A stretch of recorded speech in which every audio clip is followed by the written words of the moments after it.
Bonjour à tous, c'est Sandra, donc bienvenue dans mon atelier. Alors aujourd'hui je vais vous expliquer rapidement comment on fait pour matelasser un tissu. Donc j'ai commencé par faire un trait du bout de l'angle ici jusqu'à l'autre angle en face. Donc j'ai fait mon premier trait.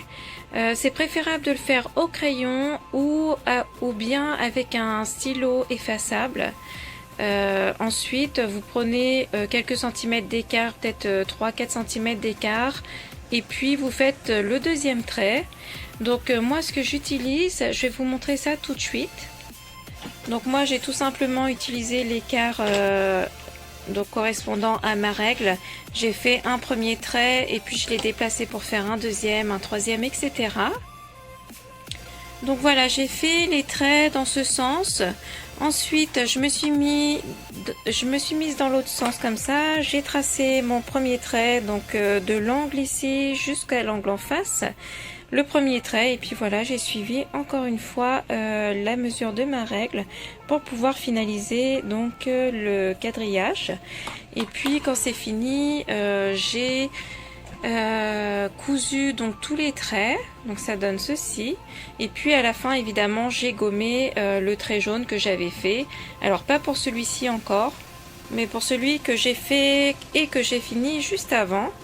Donc concernant la doublure, j'ai utilisé donc un thermocollant, donc celui-ci en fait il est assez rigide avec le simili-cuir, donc j'ai préféré un thermocollant assez rigide.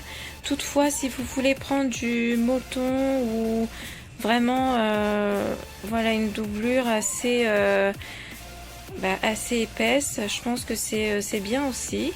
Mais moi ici pour mon projet j'avais besoin de quelque chose d'assez rigide puisque je vais partir sur un sac à dos. Donc après vous voyez ce que vous avez besoin en termes de thermocollant ou de doublure, quelque chose que vous pouvez faire épaissir un tout petit peu. Donc pour ma part j'utilise des crayons standards comme ceci. Et puis justement en fait après je viens gommer toute la partie de mon crayon pour ensuite obtenir uniquement les coutures. Donc je vous montre un tout petit peu comment ça fait. Donc là je sais pas si on va vraiment bien voir à la caméra, je pense pas qu'on voit. Attendez, je vais me positionner peut-être comme ça. Donc là on voit qu'il y a le crayon, bon c'est flou, on voit qu'il y a le crayon dessous, et puis cette partie là en fait je l'avais déjà gommée, donc on voit pas la partie jaune de ce côté-ci. Donc c'est tout simple, c'est vraiment le coup de crayon avec la gomme. Si vous avez un stylo effaçable, en fait il s'agit juste après de passer un peu d'eau en fait dessus. Moi je préfère le crayon personnellement, mais après vous faites comme vous voulez. Oui, donc j'ai juste oublié de vous dire en fait concernant les aiguilles, c'est préférable d'utiliser des aiguilles spécifiques pour le simili-cuir avec justement le thermocollant que vous avez mis derrière. Moi ce que j'utilise c'est la 100 par 16 de Schmetz, et puis j'arrive vraiment à finir mon projet grâce à ces aiguilles, donc pas d'aiguilles cassées.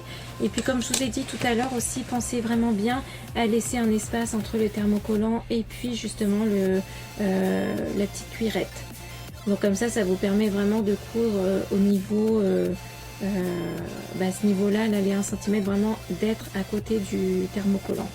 Et voici, alors je vous souhaite plein de réussite dans vos projets, matelassez bien vos tissus et surtout faites un pouce si vous aimez cette vidéo courte et pratique.